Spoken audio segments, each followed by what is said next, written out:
લોકમત ન્યૂઝમાં આપનું સ્વાગત છે। વડોદરા શહેરમાં યોજાયેલા સંકલન કાર્યક્રમ દરમિયાન સાંસદ ડોક્ટર હેમાંગ જોશી પોતાની પત્નીની ઇલેક્ટ્રિક કાર લઈને પહોંચ્યા હતા। પ્રધાનમંત્રી દ્વારા પર્યાવરણ સંરક્ષણ અને ફ્યુઅલ બચત અંગે કરવામાં આવેલી અપીલને માન્યતા આપતા તેમણે આ પહેલ કરી હતી। આ પ્રસંગે સાંસદ ડોક્ટર હેમાંગ જોશીએ જણાવ્યું હતું કે હવે એવી ટેવ પણ પાડીશ કે ઇલેક્ટ્રિક કાર લઈને આવું। સાથે જ તેમણે એક મહત્વપૂર્ણ સંદેશ આપતા કહ્યું હતું કે એક જ જગ્યાએ જવું હોય તો એક જ ગાડીમાં જવું જોઈએ।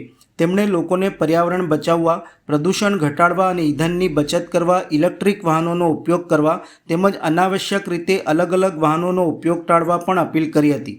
આ પહેલને લોકો દ્વારા પણ સકારાત્મક પ્રતિસાદ મળ્યો હતો।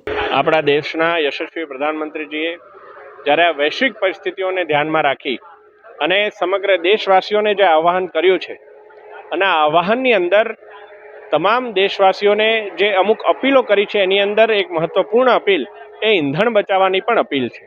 અને આ અપીલના અંતર્ગત જે એનર્જી સસ્ટેનેબલ જે ઓપ્શન્સ છે એને આપણે કઈ રીતે એક્સપ્લોર કરી શકાય એ માટેના આજે એક જે પહેલ છે એ મારા દ્વારા કરવામાં આવી છે। આજે જ્યારે મારા ધર્મપત્ની પાસે જ્યારે ઇલેક્ટ્રિક વ્હીકલ હોય અને તેઓને આજે એમના નોકરી અર્થે ના જવાનું હોય, આજે હું એમનું ઇલેક્ટ્રિક વ્હીકલ લઈને આવ્યો છું અને જ્યારે પણ અમારા ઘરે આ ઇલેક્ટ્રિક વ્હીકલ ઉપલબ્ધ હશે ને મારો પ્રવાસ થવાનો હશે ત્યારે આ જ ઇલેક્ટ્રિક વ્હીકલથી પ્રવાસ કરવાનું હું પ્રયોગ કરીશ અને એ પ્રયત્નથી માનનીય વડાપ્રધાનશ્રીની અપીલમાં હું મારું પણ ખિસકોલી સમૂહ શું યોગદાન આપી શકું એ માટેનો પ્રયાસ કરીશ।